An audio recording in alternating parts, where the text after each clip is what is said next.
آگ، جس آگ سے اللہ کے خوف سے پانی بہہ گیا، اللہ نے اس آگ پر بھی جہنم کی آگ کو حرام کر دیا۔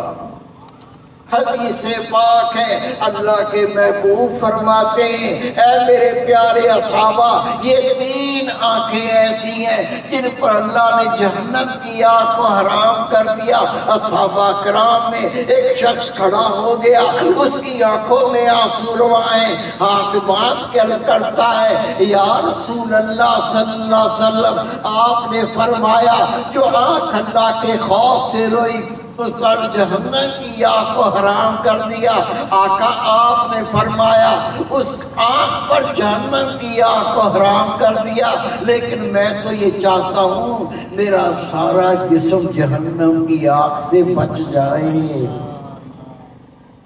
خدا کے محبوب صلی اللہ علیہ وسلم نے فرمایا، اے مومن، ہم نے جو کہا اس آنکھ پر جہنم کی آگ کو حرام کر دیا جو اللہ کے خوف سے روتی ہے، اس کا مطلب یہ ہے اللہ نے اس کے پورے جسم کو جہنم کے لیے حرام کر دیا۔